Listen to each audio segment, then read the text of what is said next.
Nobody noticed her when she stepped onto Flight 2847. Not the gate agent calling out boarding zones. Not the flight attendants smiling at everyone like it was muscle memory. Not the businessman glued to his phone. Not the exhausted mom dragging a toddler in a diaper bag like luggage was optional. She looked like every other traveler, late 30s, plain hoodie, dark jeans, quiet running shoes, hair tied back, a small black backpack hanging off one shoulder. So normal you would swear you saw her 1,000 times. Except here is the problem. Nobody actually saw her at all. People's eyes slid past her like she was empty space. Like the human brain had quietly decided she was not worth recording. The crew kept greeting the air. The passengers kept shuffling forward, and she moved through them without leaving a single mental fingerprint. She reached the economy cabin, found her window seat, sat down, buckled in, and became part of the aircraft the way a shadow becomes part of a wall. Even the teenager in the aisle seat beside her never opened his eyes, never shifted, never reacted, like nothing had changed. And that would have been the end of it, just another forgettable flight to Los Angeles. Until two F-22 pilots monitoring the route heard one thing over the radio, a call sign. A call sign tied to someone who was not supposed to exist. And both of them went silent at the exact same time. Because when that name hit their headsets, it was not a casual ID. It was a red flag with teeth. It was the kind of sound that makes professionals stop breathing for half a second. The kind of sound that says, whatever is happening up there is about to get very real. So before we get into what they heard and why it froze them cold, comment where you are watching from and stay with me, because this is not a story about a woman on a plane. This is a story about what happens when the most invisible person in the room is suddenly recognized by the one group trained to never miss anything. Gate C-17 was doing what gate areas always do, pretending to be organized while quietly falling apart. A boarding sign flickered between now boarding and final call, even though it was nowhere near final. Wool bags clacked over the floor like a row of impatient typewriters. Somebody's phone was loud enough for everyone to learn their ringtone, and the air smelled like coffee that lost its fight hours ago. Flight 2847 to Los Angeles was set for 1400. The gate agent had that polished, automatic voice, the one that can say Zone 3 with the same emotion as reading a grocery list. Passengers moved in a slow river toward the scanner, scanning passes, adjusting backpacks, tugging jackets off, putting them back on. And right in the middle of that river, a woman slipped through, not rushing, not dragging, not looking around like she needed help. She wore a plain charcoal sweatshirt, faded black jeans, and shoes so quiet they barely made a sound on the jetway. Her hair was pulled into a simple ponytail, no jewelry, no bright colors, no attention magnets. A small dark backpack hung from one shoulder like it had nothing important inside. If you asked someone later what she looked like, most people would give you the same answer. I don't know. Or they would describe someone else by accident. Because the strange part was not that she was ordinary. The strange part was that she felt like a gap in the crowd, like your eyes hit her and kept going. The flight attendants stood at the aircraft door, smiling and greeting. They said hello to the businessman in front of her. They said hello to the mother behind her. And for the space where she should have been, their faces didn't change at all. No nod, no welcome aboard, no glance down the aisle. It was like their brains edited her out while they were looking straight at her. She walked into the cabin and moved down the aisle with the same quiet non-presence.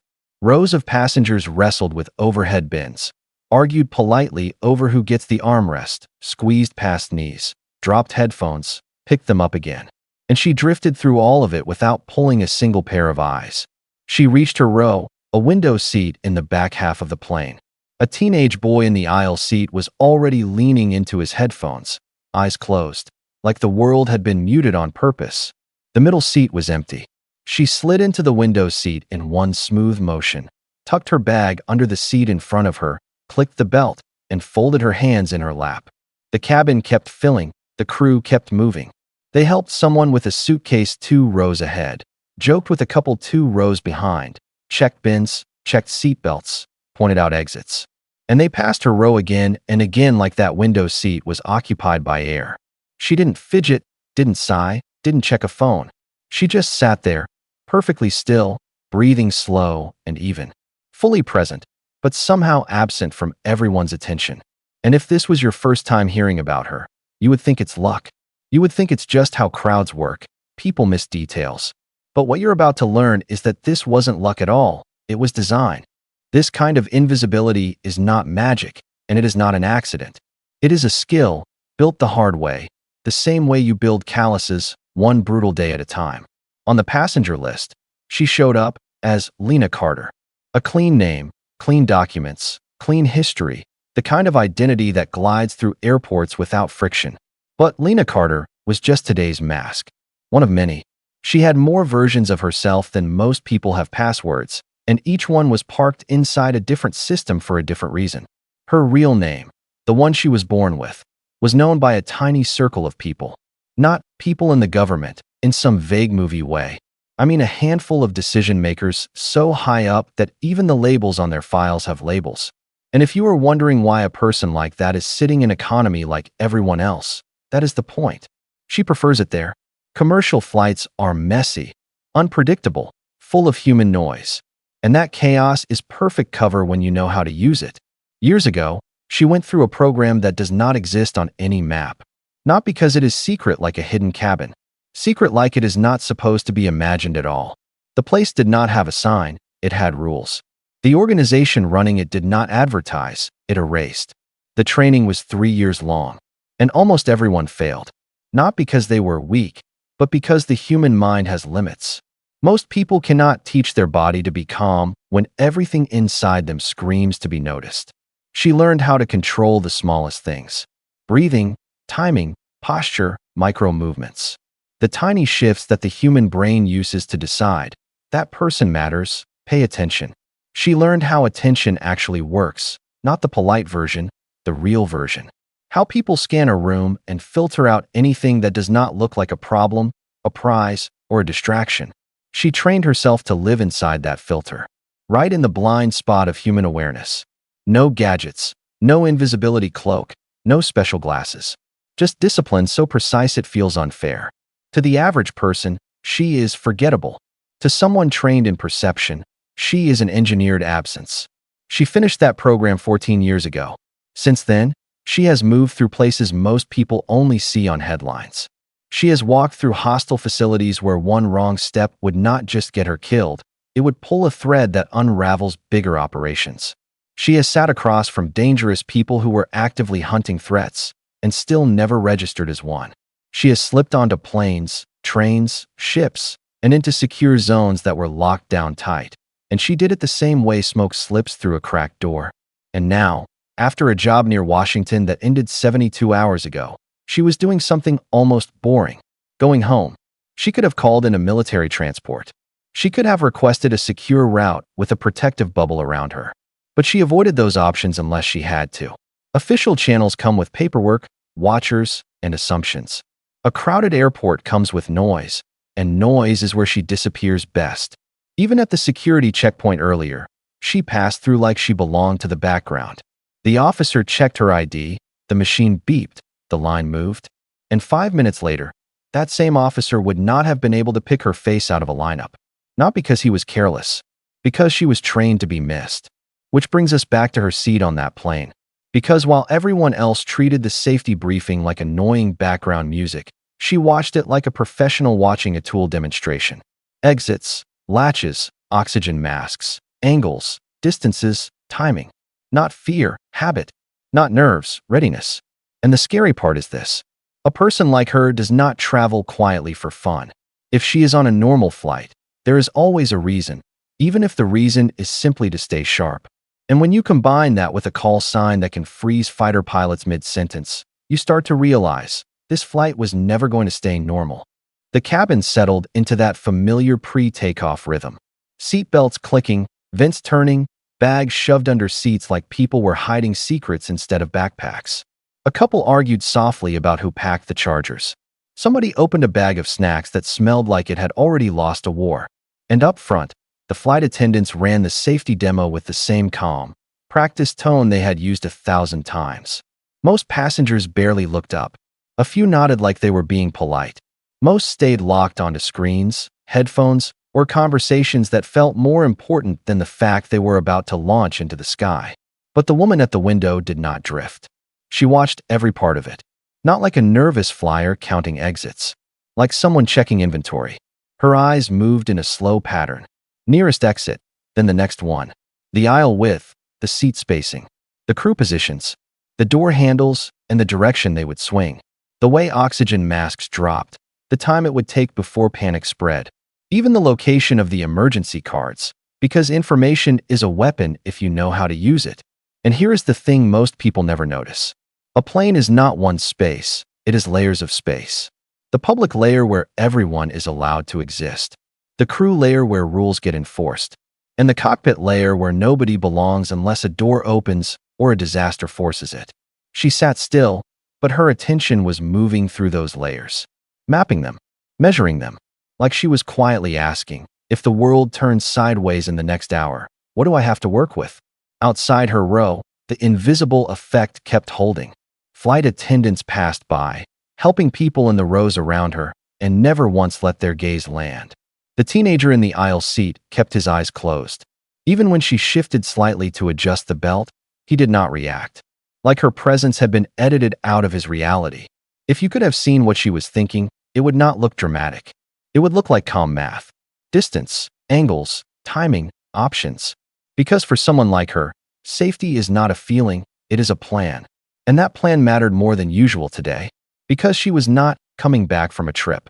She was coming down from an operation. The kind that ends clean on paper but leaves loose ends in the real world. Loose ends like people who still want answers, or revenge, or proof. 72 hours is nothing in that world. It is barely enough time for reports to be written. Barely enough time for the wrong person to notice the right pattern. And on commercial travel days, patterns are everywhere. Ticket purchases, manifests, camera angles, gate logs, tail numbers, timing. She chose this flight because it looked like noise.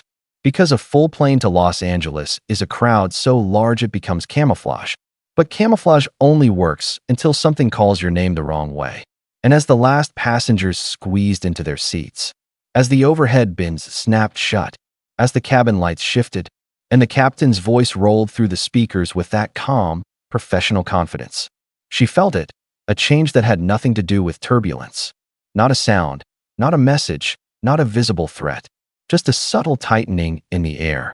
The kind you learn to recognize when you have survived long enough to know. Normal does not always break loudly. Sometimes it breaks quietly first. And somewhere beyond the plane, beyond the gate, beyond the terminal windows, something in the system had started to notice a signal it wasn't supposed to see. It started the way the worst moments usually start, quietly. Not with screaming, not with alarms, not with a passenger standing up and causing a scene. It started with a routine piece of information moving through the wrong channel. Somewhere above the clouds, in the clean, controlled world of airspace and radar, a voice read out a call sign. Just a few syllables, clipped and professional, the kind of thing pilots hear all day without thinking. Except this time, two F-22 pilots heard it and went completely still. Not confused still. Recognize you in an instant still. The kind of silence that says, that name is not supposed to be on a civilian route. The kind of silence that says, if that call sign is here, then something else is here too. They did not laugh. They did not ask each other to repeat it like it was a mistake. They reacted like people who have trained for one specific nightmare and just realized the nightmare has a seat number. Up in the air, the tone changed fast. A normal flight becomes a situation the moment professionals stop using casual words. Voices get tighter, sentences get shorter, questions become confirmations, and confirmations become instructions. Down in the cabin, nobody had any idea. Passengers were still adjusting headrests, scrolling, half listening to the captain. A flight attendant was still smiling at someone struggling with an overhead bin like it was the biggest problem in the universe. The teenager beside her still had his eyes closed. But the woman at the window felt the shift anyway. Not because she could hear the radio. Because she could read systems. And systems have tells. A plane does not need to shake for the atmosphere to change. Her invisible trick had worked on people. That was never the hard part. The hard part was that she could not disappear from paperwork. A name on a manifest is still a name. A pattern in a flight plan is still a pattern. And the moment a call sign is spoken out loud, invisibility stops being a skill and becomes a race. She stayed perfectly still, hands folded, breathing slow, face neutral. Because the first rule in her world is simple. Do not announce you are important, even when everyone else just figured it out. And then came the real problem. When highly trained people recognize a call sign like that, they do not just notice. They respond. They start closing doors you did not even know were open. They start moving pieces on a chessboard you cannot see, which meant this flight had just crossed an invisible line. The passengers were still living in normal life. But above them, the day had become something else entirely. And whether anyone liked it or not, the woman in that window seat was now the center of it. She did not flinch. That is what separates training from talent. Most people react first and think later. She thought first, and her face stayed calm enough to be boring. She listened to the cabin like a musician listens to a room. Not for words, for timing. The pause between announcements, the pacing of footsteps, the way the crew moved when everything was normal versus when something had shifted behind the curtain. Tiny tells, barely there, but to her they were as loud as sirens. She did not need to hear the call sign to know it had been spoken. She could feel it in the way reality tightened. Like the plane had suddenly become a box being carried by people with gloves on. So she made a choice. A quiet one, the kind nobody applauds because nobody notices it happening. She stopped being a passenger and started being a problem solver. First, she adjusted her posture in the smallest way. Not enough to draw eyes, just enough to free her body. Seatbelt positioned for speed, shoulders loose, feet planted with intent. Then she scanned her immediate environment again, but faster this time. Aisle traffic, crew positions, nearest exits, the faces of people most likely to panic and clog the aisle. The teenager beside her, still asleep, still unaware, still in the way if seconds ever mattered. She reached into her backpack, but only for a moment. Not rummaging, not searching. A single controlled movement, like a person grabbing lip balm. Then her hand returned to her lap, and the backpack stayed where it was. Nothing about her signaled urgency. That was deliberate. Because attention is contagious. If one person looks alarmed, 5 more start looking for a reason. And in a plane, curiosity can turn into chaos faster than fear. She waited for a specific sound. The slight shift in tone when the captain's voice comes back on, not for comfort, but for control. Because when the cockpit starts speaking more than usual, something is being managed. Sometimes it is weather, sometimes it is a delay, and sometimes it is the kind of issue that never gets named out loud. And while the cabin continued pretending it was just another day, she did something else. She let the invisible mask loosen in one controlled degree. Not enough for the whole plane to suddenly notice her, but enough for the right person to notice her if they were trained to look. That is the turning point most people miss. Invisibility is not just hiding. It is choosing who gets access to you, and when. Because if those F-22 pilots had frozen at her call sign, it meant one thing. Her call sign was not a nickname. It was a protocol, a warning marker in a system that only a small group understands. The kind of identifier that tells elite professionals, do not improvise, do not escalate blindly, do not treat this like a normal incident. So she positioned herself for the next phase. Not by standing up and making a scene, not by speaking to strangers, but by preparing to intercept the moment when authority would come looking. Because now that her call sign was in play, someone would try to reach her. A message, a crew member, a procedure disguised as routine. And when that contact happened, she would need to respond in a way that protected 2 things at once. The lives of everyone on board, and the secret that she existed at all. The next few minutes did not look dramatic to the passengers. That is the trick with real emergencies. To civilians it often looks like nothing, right up until it looks like everything. A flight attendant walked the aisle again, slower this time. Not helping with bags slow. More like counting, checking, measuring. Her smile was still there, but it was thinner, like a mask with tension underneath. Up front, the cockpit voice came back over the speakers, calm and professional. The kind of calm that is meant to keep a cabin calm, while the people running the aircraft do something very specific behind a locked door. The woman at the window tracked the sequence. Crew movement, timing of announcements, the way the plane's energy shifted when information is being managed. She did not need the words, she read the structure. Then it happened. A crew member paused at her row, just a half beat longer than normal. Not looking at her directly, because direct attention would break the illusion, but angling their body in a way that said, you, without saying you. Most passengers would miss that entirely. But she caught it instantly. This was the contact moment. The quiet handoff, the kind used when you cannot say names out loud. She responded with the smallest nod. No conversation, no questions, no obvious coordination. Just one subtle signal that told the crew member, "I understand, keep moving." And the crew member did keep moving. Because now the plane had two realities running at once. Reality 1, normal passengers, headphones, snacks, window shades. Reality 2, a contained operation inside a metal tube at 30,000 feet. Outside the aircraft, the tempo tightened further. Those F-22 pilots were not watching a flight anymore. They were holding a perimeter in the sky. Not because the passengers were threats. Because airspace becomes a chessboard the second a protected call sign is spoken. Inside, the woman stayed seated. That sounds passive until you understand what she was doing. She was preventing panic. She was keeping herself from becoming a story. She was holding her position until the exact second movement would help instead of harm. Her eyes moved once, quick and precise. Down the aisle, across the forward cabin, to the positions where a problem would have to pass if it wanted to reach the cockpit.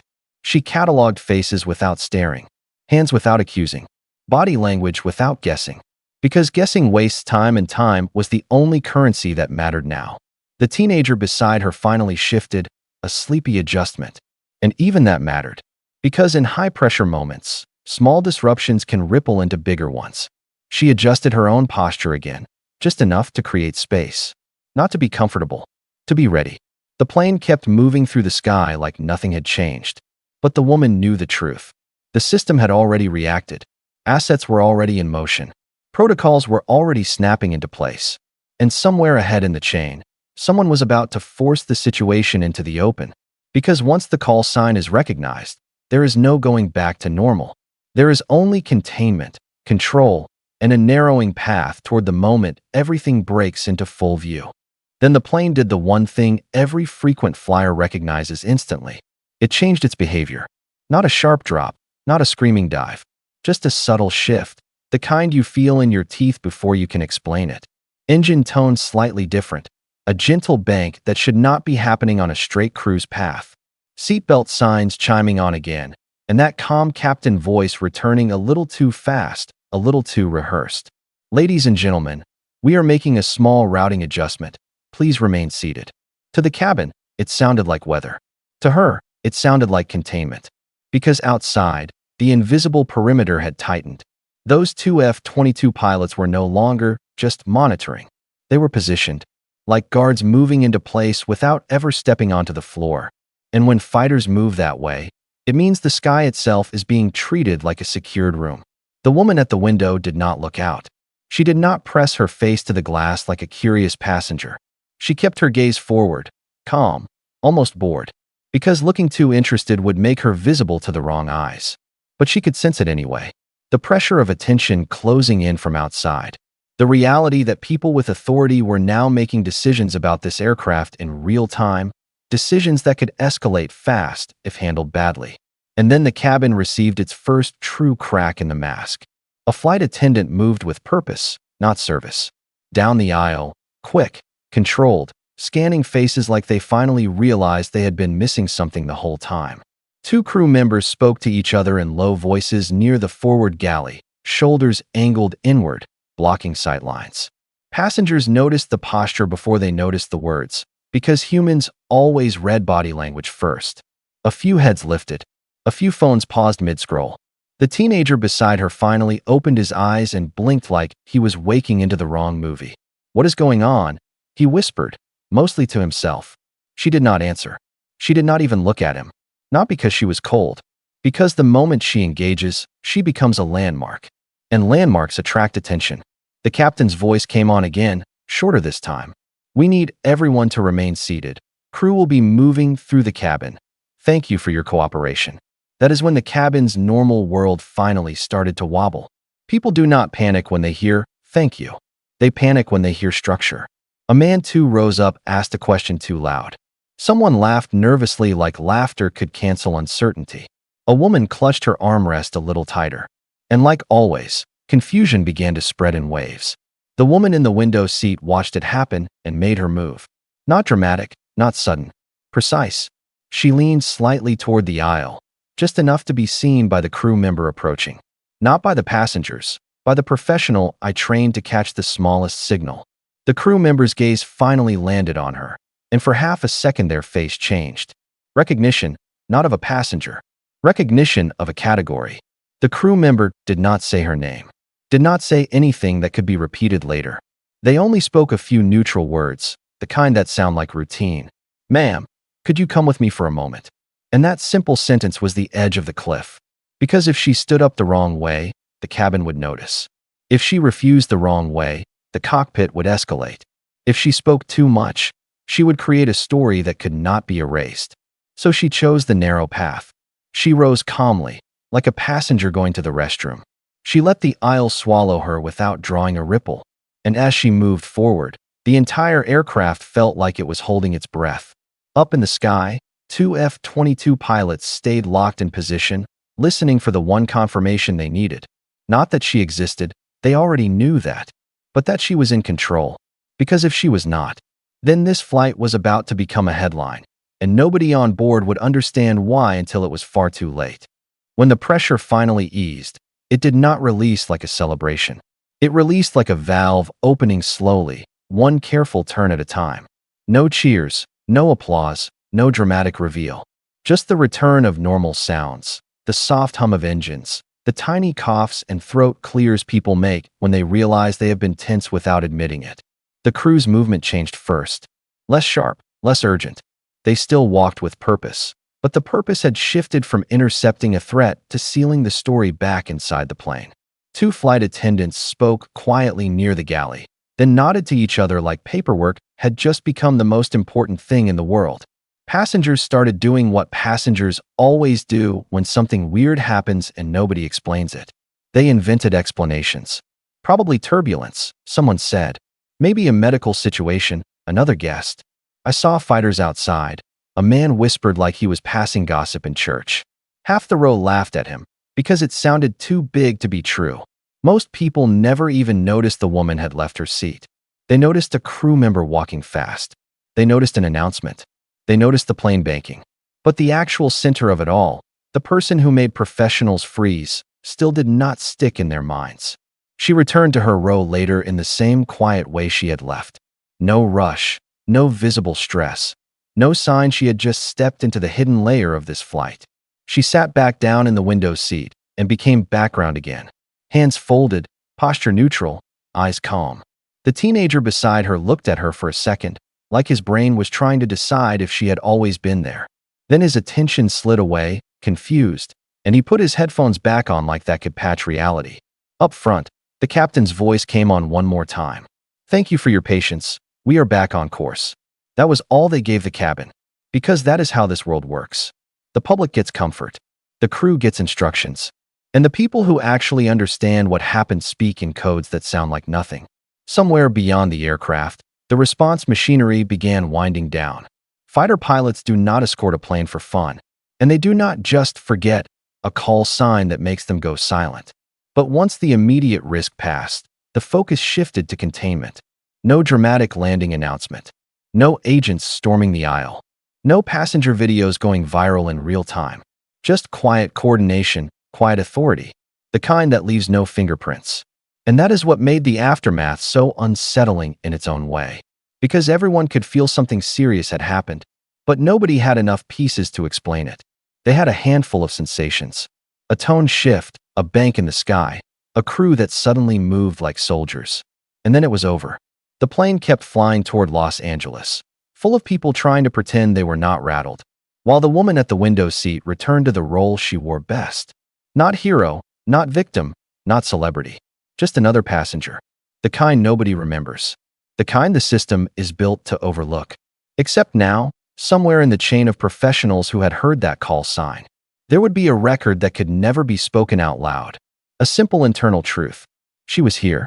It happened. And it stayed contained.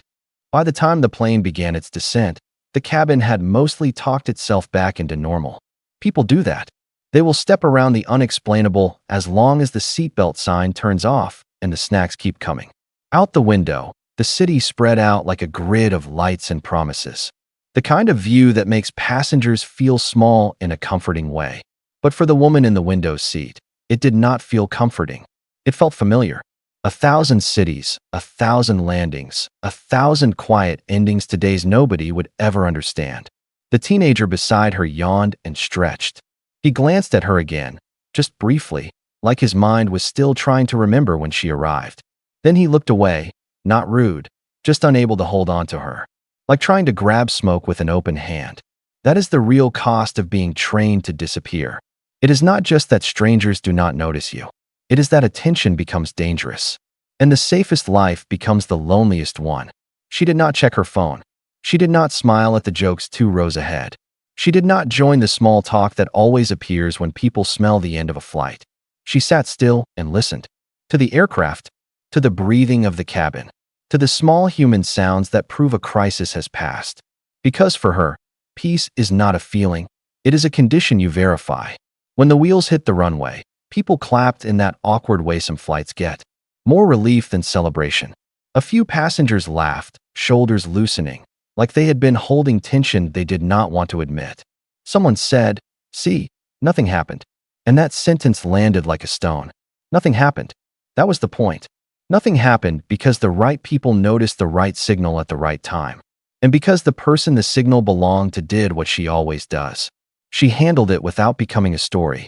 At the gate, passengers stood up too early, grabbed bags too aggressively, rushed toward the aisle like the plane would leave without them.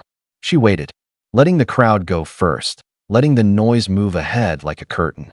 Then she stepped into the aisle and merged into the stream like she had never mattered. No one turned to look. No one said, "Hey, were you the reason those fighters were up there?" No one asked, "Are you okay?" Because the world does not know how to care about what it cannot see. At the aircraft door, the flight attendant smiled and said the same line she had said to everyone. "Have a good day." And the woman gave the smallest nod, polite, forgettable. She walked up the jetway, into the terminal lights, into the crowd. And just like that, she became invisible again. Not because she vanished, because she chose to. So if you have ever wondered how many disasters never happen, how many normal days are only normal because someone carried the ugly weight quietly, this is your reminder. Sometimes the most important person in the room is the one nobody can describe afterward. And somewhere out there, 2 fighter pilots went home knowing they had heard a call sign that day that did not just mean a person. It meant the country is handling it. And that is why everyone else got to keep believing nothing happened.